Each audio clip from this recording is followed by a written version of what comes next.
way is pretty good. Do good. Mentor a child. Call 1-877-BE-A-MENTOR.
Welcome to Ginny's, where East meets West, and a slice of Eastern philosophy becomes a part of Western thinking.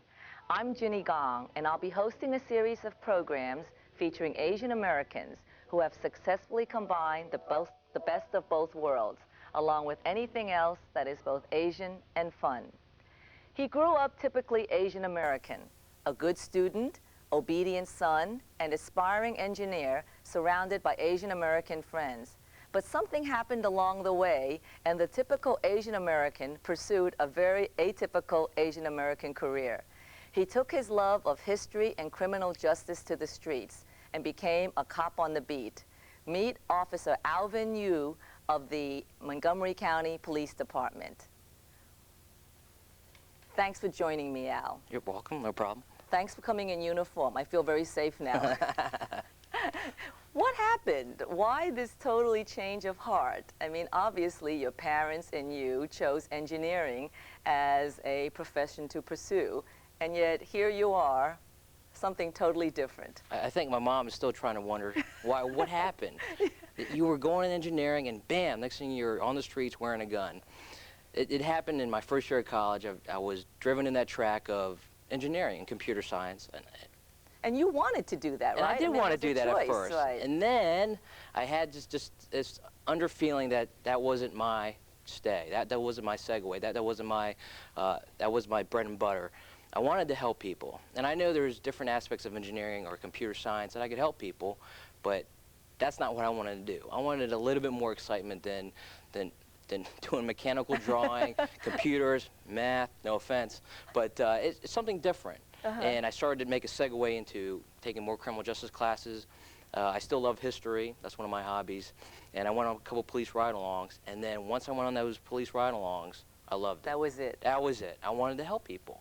I just, whether it's helping somebody fix a tire, to locking up the bad guys, to writing a report, or just even helping Delivering babies. Delivering babies. I don't know if I could do that, but after going through my own baby, I don't know about that. But it just makes me feel good to help people, and I thoroughly enjoy that. And at what point did your parents finally accept the fact that you were not going to finish engineering and doing this thing that's really different? Not yet. They haven't accepted that yet.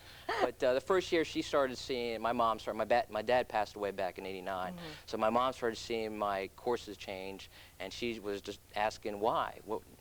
Why are you changing it? And suddenly in '92, I did apply to the police department. Next thing you know, I was in.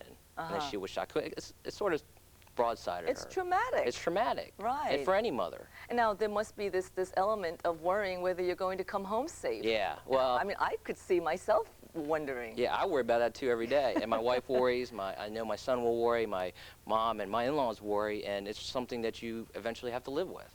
And you have to assume that I will come home tonight. Is it any more dangerous than going into teaching in one of the high schools today? Oh, yeah. Well, I don't know. Teaching a little different today, but yeah, yeah. Because you don't know, right? You don't know. I mean, there's the unknown on the streets, and it's definitely more dangerous than teaching or working in an office or anything of that sort. You know, we chatted, and you were telling me about your high school days. And you said that you were actually a full-fledged nerd. Yeah. And you know, what does that mean? Oh, I don't know if we want to talk about that. Sure we do. I don't know. Well, I was streaming